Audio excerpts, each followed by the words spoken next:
ಬೇಸಿಗೆ ಇದೆಯಾ? AC free. Swimming pool ಕೂಡ ನಿರ್ಮಾಣ ಮಾಡ್ತೀನಿ. ಕಾಲೇಜು ತುಂಬಾ ದೂರ ಇದೆಯಾ? ಅದಕ್ಕೆ ಮೆಟ್ರೋ ನಿರ್ಮಾಣ ಮಾಡ್ತೀನಿ.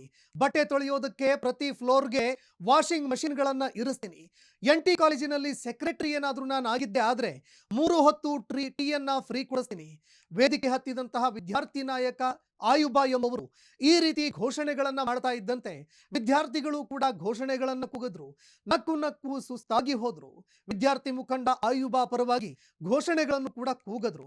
ಈ ವಿಡಿಯೋ ಈಗ ಸೋಷಿಯಲ್ ಮೀಡಿಯಾದಲ್ಲಿ ತೀವ್ರವಾಗಿ ವೈರಲ್ ಆಗೋದಕ್ಕೆ ಕಾರಣ ಏನಂದ್ರೆ, ಈ ವಿಡಿಯೋದಲ್ಲಿ ಮಾತನಾಡ್ತಾ ಇರುವಂತಹ ಈ ವಿದ್ಯಾರ್ಥಿ ನಾಯಕನಿದ್ದಾನೆ, ಆತ ಭಾರತದವನಲ್ಲ, ಬದಲಾಗಿ ಆಫ್ರಿಕಾ ಮೂಲದ ವಿದ್ಯಾರ್ಥಿ. ಅಲಿಗಢ ಯೂನಿವರ್ಸಿಟಿಯಲ್ಲಿ ಓದ್ತಾ ಇದ್ದಾರೆ. ಅಲಿಗಢ ಮುಸ್ಲಿಂ ವಿಶ್ವವಿದ್ಯಾಲಯದ ವಿದ್ಯಾರ್ಥಿ. ಚುನಾವಣೆಗೆ ಈಗ ಆಯುಬ ಸ್ಪರ್ಧೆ ಮಾಡಿದ್ದಾರೆ.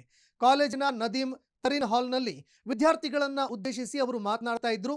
ಇದೇ ವೇಳೆ ವಿದ್ಯಾರ್ಥಿಗಳಿಗೆ ಭರಪೂರ ಕೊಡುಗೆಯ ಭರವಸೆಗಳನ್ನ ಕೂಡ ಕೊಟ್ಟರು. ವಿದ್ಯಾರ್ಥಿ ಆಯುಬ್ ಅವರು ಆಫ್ರಿಕನ್ ಆಗಿದ್ರು ಕೂಡ ಈಗ ಭಾರತದ ರಾಜಕಾರಣಿಗಳು ರಾಜಕೀಯ ಪಕ್ಷಗಳನ್ನ ಮೀರುವಂತೆ ಮಾತನಾಡ್ತಾ ಇದ್ದಾರೆ ಅಂತ ಸೋಷಿಯಲ್ ಮೀಡಿಯಾದಲ್ಲಿ ಸಿಕ್ಕಾಪಟ್ಟೆ ಚರ್ಚೆ ಆಗ್ತಾ ಇದೆ. ಈ ಬಗ್ಗೆ ನಿಮ್ಮ ಅಭಿಪ್ರಾಯ ಏನು ಅನ್ನೋದನ್ನ ತಪ್ಪದೆ ತಿಳಿಸಿ. ನಮಸ್ಕಾರ.